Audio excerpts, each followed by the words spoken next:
the Ibibios have opposed the demand for the creation of an Obolo state from Akwa Ibom state, saying they will not concede any part of their land and occupied by any parts of their land occupied by the Obolo people, and that this was the position of the Ifeanyi Ibibio, the highest traditional leadership institution in Akwa Ibom, during the public hearing on the review of the 1999 Constitution.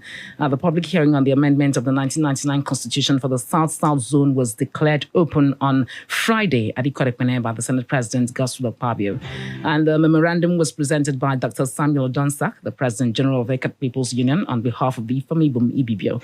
The Ibibios are the largest ethnic group in the state. And Odonsak stated that whereas the Ibibios are not opposed to the creation of new states in the country, the Obolo people in Ibra and Eastern Obolo, who are, he used the word squatters, on Ibibio lands, do not have any right to carve out any portion to create a state of their own. And he went on to say that in the current constitutional amendment process and exercise, Ifeanyi Ibibio notes that Nigerian people have made requests to the National Assembly for the creation of 31 additional new states across the 6 geopolitical zones of the country. He goes on to state a whole lot, but I'm sure, Sir Essang Nsa Bassey, you're very much aware of the situation from that end. I'd like you to react to that.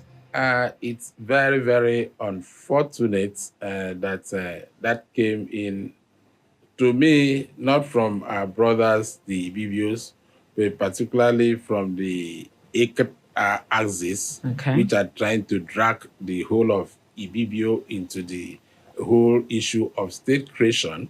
We have good relationship with our Ibibio brothers. I don't see state creation dividing us. We were with Cross River and we still go to Calabar. We still have relations, we have properties, and a lot of Akwa Ibom people are still living in a Cross River state.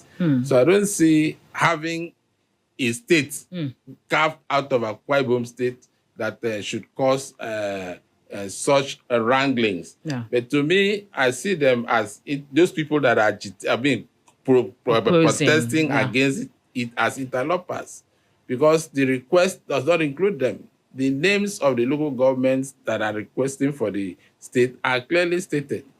Oron, Kobo, Urefon, Mbo, Oro-Obolo, Ibno, Eastern Obolo, and Andoni. So for you to come out and say you don't want something that does not even include you is a very unfortunate. That means people that are affected are not even talking. Yeah, it's someone that is not. No, I'm coming. Let me come. Then I've read some of the write-ups. Yes. That Ibno constitute about 80% of the Ibibio people, and that they have joined with the Ibno people to request for this Obolo state. That means that the people that are actually living on the land called Ibno today was the state. So, and you are not living there. The people that are protesting that they don't want a state, ask them, are they physically living on that land? Yeah. Hello, sir. Yeah. We have a very wonderful opportunity which you've granted us. Remember, this interview was to hold on Monday. It wasn't possible, and you graciously accepted to be here. And you are making very strong points that will help listeners, both those for and against, to have deep insight. Now, looking at the number of local governments that forms Obolo state movements, which we have named, that also includes Andoni, which is in Rivers State. Part of the issues raised by the Ibibio people is the fact that there's no contiguity of the local governments mentioned, and that is to the effect that two things. There is a map which has been gazetted, which shows that some of the local governments not included, like Eket, Ona, Esedeket, actually get to the Atlantic, which makes the coastline not to allow this Oro-Obolo local government areas to be contiguous. And that is their strongest point. The second is that there are colonial judgments over ownership of certain portions of land, which I think the agitators, have been able to say, oh, this judgment was given in 1918, the other one was given in 1931 or 1940 something, whatever. I'm sure you know much more than that. So let us speak to this issue of contiguity? Is there a contiguousness of all the local governments that make up Oro-Obolo state? Or does this earlier judgment and does the map, which has been gazetted, no, is still under some dispute to the extent which we want to speak to, how does that affect the aspiration of the Obolo people talking about contiguousness? Because they are saying, no inch, you can create states, yes, but don't take any inch of Ibibio land. How speak to that, sir? Okay, I can categorically tell you as an historian that no ancient colonial or current map until the one that was published, is it in 2023 or thereabouts, by the immediate past government, that has ever placed the Ibibio on the coastal plain of West Africa. You can Google it, you can look for any map, look for anything. You will never see the Ibibios on the coastal plain. That is number one. You may find Iket along the coastal line in some maps. But then this Iket over time was divided into 3 or even 4. You have the Ibno, formerly called Ukwo Ibno, which was divided to Ibno and Ukwo, which Ukwo now changed to Esreket and Iket.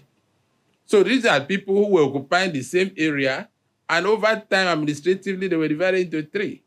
So how can you come and say, oh, the other portion, all of the other portion belongs to me, when you were all occupying that same geographical area, and administratively was divided into 3? But for the other hand, what you call Oro-Obolo now, or Nkparenan, or Eastern Obolo, used to be known as Iwenga Pobo, not Ibibio land. It used to be known as, I schooled at St. Teresa's Catholic School, Iwenga Opobo, before the war. And the whole of that area was known until 1972. After Southeastern State was created in 1967, by 1972, when divisions were created, the name was changed from Opobo to Oro-Obolo. And that same area that the 3 groups coexisted was divided into 3.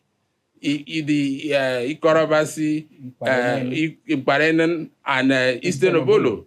And Eastern Obolo have been living peacefully. And you wake up today to claim that you own the whole land. Since when did you own the whole land? If you go to where you have Taiwan now, you see a floating jetty of NNPC there. And stand there and Google. Till today, that creek is still called Georgia's Creek. So where did they have access to the water? I categorically say that. Check the records. So that is one. But then the issue of state creation is not to divide us. That is it. Let's look at the positive side of it. I don't see state creation dividing us. We've intermarried over the years. We live together, and we will continue to live together. So let's look at the advantages of having these states.